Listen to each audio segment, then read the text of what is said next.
News या miss information जो central government के खिलाफ है, उस पर एक इंडिपेंडेंट यूनिट जो सरकार के अंतर्गत रहेगी बॉडी, वो फैक्ट चेक करेगी।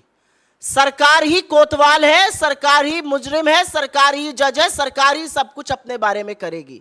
तो अगर आप कोई सवाल सरकार से उठाते हैं जो कि असहज है, तो अब ट्विटर, फेसबुक, यूट्यूब, व्हाट्सएप, तमाम ऐसे प्लेटफॉर्म्स को सरकार ने अपने आप को एक एकाधिकार दे दिया, एक छत्र राज दे दिया है कि वो उनसे कहकर उस न्यूज को हटा सकते हैं।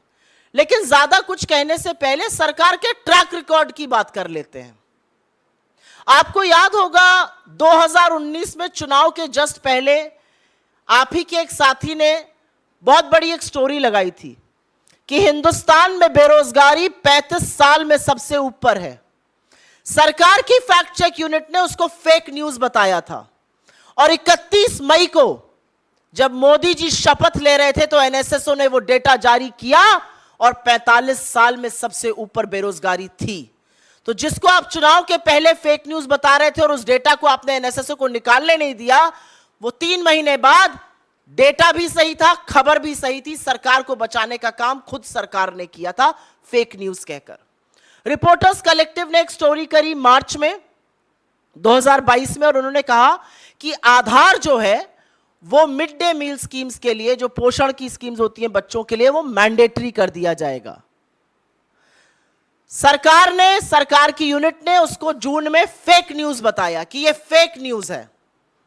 और अगस्त में विमेन एंड चाइल्ड डेवलपमेंट ने एक नोटिस जारी किया और कहा कि आधार मैंडेटरी नहीं होगा। अगर वो फेक न्यूज थी तो आपको ऐसा क्यों करना पड़ा? सवाल सिर्फ इस बात का है, अगर वो फेक न्यूज थी तो आपको नोटिफिकेशन क्यों जारी करना पड़ा? तीसरी स्टोरी मैं बताती हूं।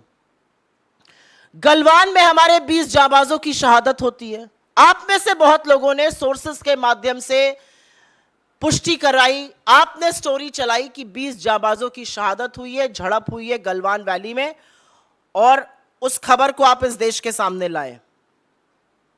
इस सरकार ने उसको डिनाई किया, इसको फेक न्यूज कहा गया तब तक जब तक बॉडीज वापस घर नहीं आने लगी और फिर डिफेंस मिनिस्ट्री को अपनी वेबसाइट पर इसकी पुष्टि करनी पड़ी। तो हर जो चीज असहज रहेगी उसको आप पहले डिनाई करके फेक न्यूज कर दीजिएगा और उसके बाद उसी पर एक्शन लिया जाएगा। मुझे अभी भी याद है यूपी में चीनी ऐप अपने फोन से हटाया जाए, ये खबर चली थी, उसको भी बोला गया था फेक न्यूज है। फिर पुष्टि सरकार नहीं करी, वहां के एडीजी नहीं करी कि नहीं ये सही खबर है। राहुल गांधी जी ने रेलवे की निजीकरण की बात करी थी भारत जोड़ो यात्रा के दौरान, उसको भी फेक न्यूज कहा गया था। बाद में सबने देखा क्या हुआ।